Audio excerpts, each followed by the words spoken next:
Bien-aimés frères et sœurs, vous connaîtrez la vérité et la vérité vous affranchira. Ça, c'est pas moi qui le dis, c'est la Bible qui le dit. Mais moi, je vous dis mieux.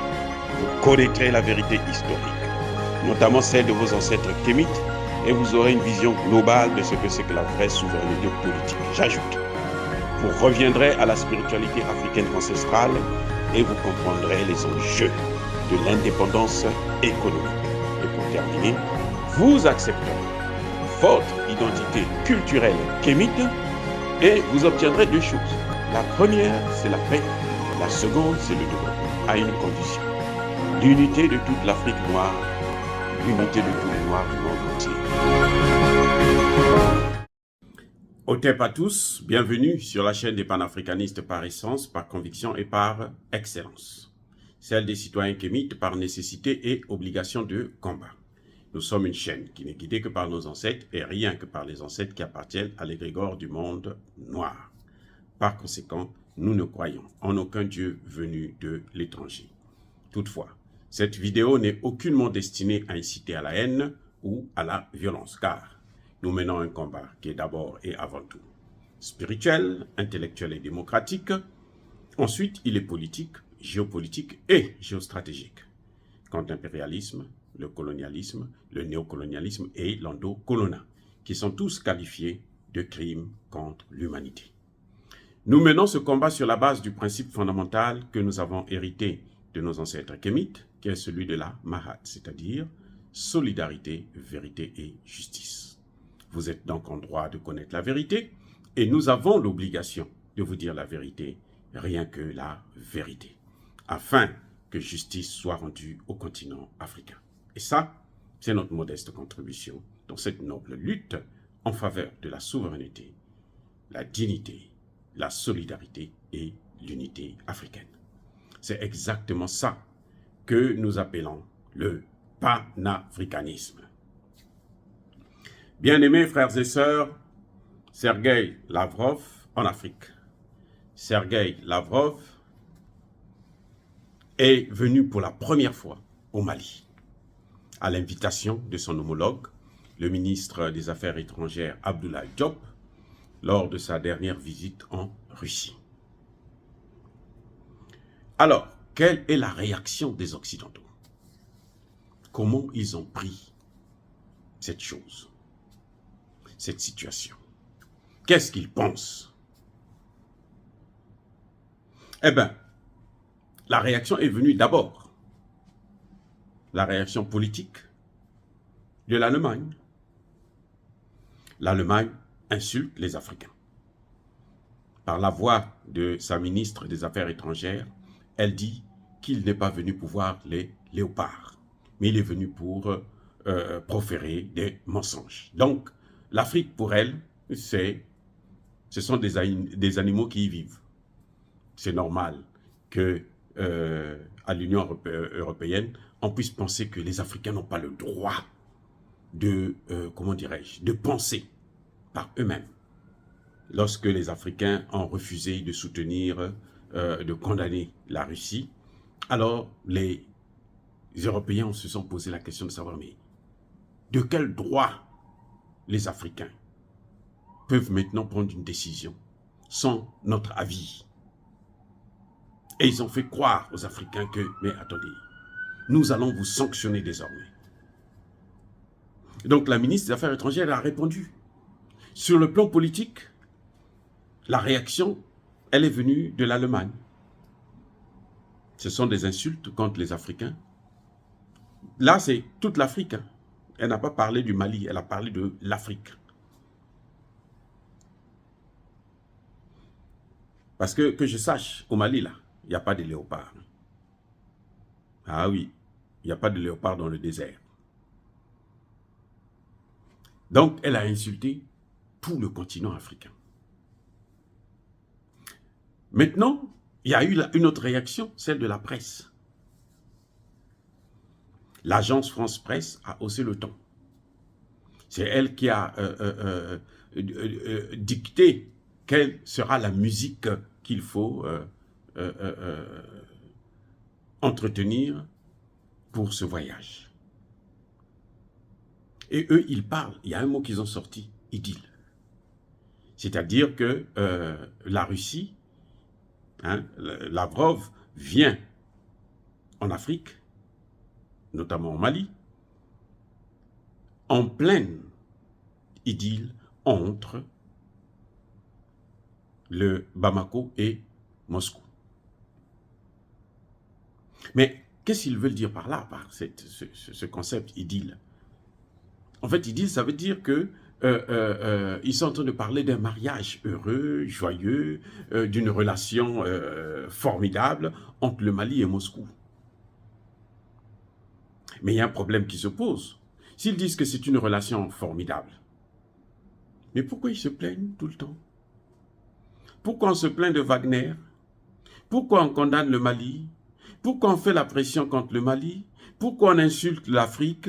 Pourquoi on insulte le Burkina Faso? Pourquoi on insulte on attaque carrément le Centrafrique? Des avions viennent bombarder des villes au Centrafrique. Des avions français, américains qui viennent bombarder des villes et qui s'en vont. Ça veut dire qu'ils sont pas... C'est de l'hypocrisie. C'est la jalousie. Ça veut dire aussi qu'ils reconnaissent que cette relation a des résultats, a de bons fruits, parce qu'on ne jette pas la pierre sur un arbre qui n'a pas de fruits. Eh oui, on jette la pierre sur un arbre qui a du fruit, parce que c'est le fruit là qu'on veut descendre.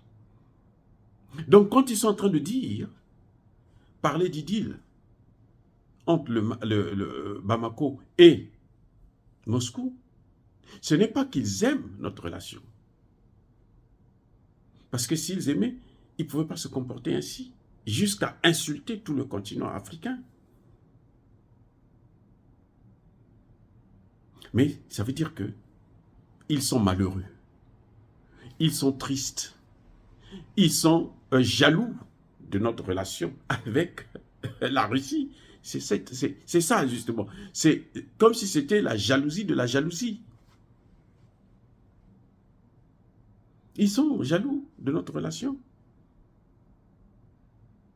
Ils ne veulent pas voir cette relation. Mais ils savent que cette relation, elle est bonne. Ils sont en train de dire aux Africains, ils sont en train d'expliquer au Burkina Faso, ils sont en train d'expliquer au Tchad, ils sont en train d'expliquer au Niger que ce n'est pas la bonne voie. Oui, ils sont en train d'expliquer à la Côte d'Ivoire que le partenaire qui peut vous aider là, c'est celui-là. Parce qu'avec lui, vous serez heureux. C'est ça qui ressort dans cette dépêche de l'agence France Presse. Plutôt de Radio France Internationale. Oui, l'AFP, la Radio France Internationale, Agence France Presse et France 24 et tout. C'est ça qui est en train de ressortir. Le fait qu'en fait, ils sont en train de reconnaître que le Mali est en train de faire des progrès. Le Mali est en train d'avancer. Le Mali est en train de sortir de la colonisation. Le Mali est en train d'obtenir sa vraie souveraineté. Ils sont en train de donner un message aux autres pays africains, au Centrafrique, au Burkina Faso, à la Guinée, que la vraie relation, c'est avec les Russes. Regardez comment le Mali est en train d'avoir des résultats. Tout ce qu'ils ont dit au Conseil de sécurité que l'insécurité est en train d'augmenter, c'est faux. S'il y avait autant d'insécurité, vous croyez que le ministre des Affaires étrangères allait venir au Mali? Mais attendez, vous rigolez ou quoi? Il ne pouvait pas venir au Mali. Si eux, ils avaient encore le contrôle du ciel et autres, ils pouvaient venir au Mali? Non. S'ils pouvaient utiliser les terroristes là pour faire exploser l'avion de Lavrov, ils devraient le faire. Mais c'est parce qu'ils n'ont plus le contrôle. Et que l'armée malienne maintenant est en train de monter en puissance. C'est le message qui sort de cette dépêche de l'agence France Presse. C'est ça qui sort. Qu'avec la Russie là, vous êtes bien. Ils sont en train, indirectement, sans le savoir et sans le vouloir, Hein? C'est comme M. de Jourdain faisait de la prose. Et ils sont en train de s'auto-flageller. Ah oui. Ils montrent aux Africains la vraie voie. La voie à suivre, c'est celle. Parce qu'ils voient que le Mali est heureux. Aujourd'hui, le Mali transforme son coton sur place. Le Mali transforme son or sur place. Le Mali est aujourd'hui prêt à obtenir le nucléaire civil, puisque le Mali a l'uranium, en abondance d'ailleurs, ce qu'ils ont perdu eux. Le Mali veut utiliser ça dans son pays, transformer ça. Contrairement à ce que le Niger a fait, où il a tout donné et on va même vers l'épuisement total. Donc, la réponse est là. Ça, c'est valable pour Bazoum, c'est valable pour Alassane Ouattara, c'est valable pour Macky Sall, c'est valable pour Kaka Déby, c'est valable pour ces chefs d'État africains là, pour Sissoko, que la vraie relation, voilà ce que ça donne. En un an, le Mali aujourd'hui transforme ses matières premières. Le Mali est prêt à obtenir le nucléaire maintenant. Peut-être pas l'arme nucléaire, mais en tout cas le nucléaire civil. Mais c'est une avancée considérable, énorme. Ce qui était impensable en Afrique. Surtout pas l'or, attendez. L'or, c'est pour les Français.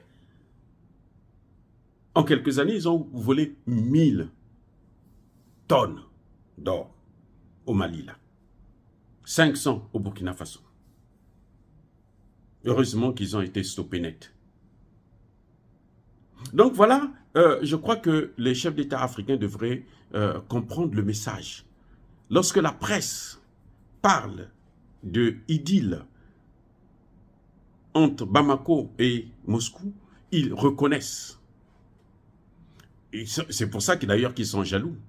Ils reconnaissent que, mais là, Bamako est sur le bon chemin. Ils sont sur la bonne ligne maintenant. Eh oui, et que maintenant, on ne peut plus les saisir.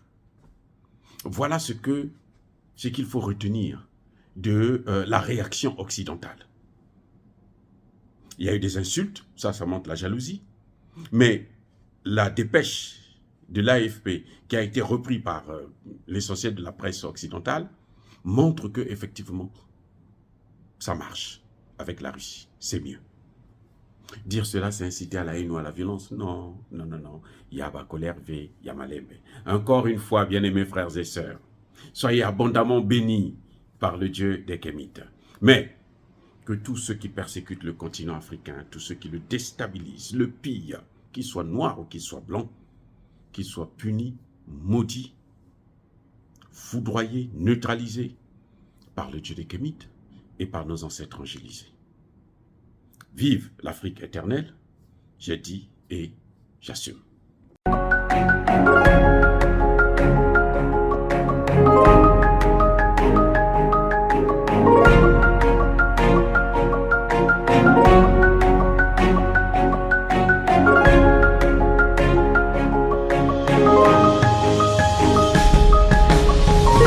Eux, ils marchent par la foi et non par la vue.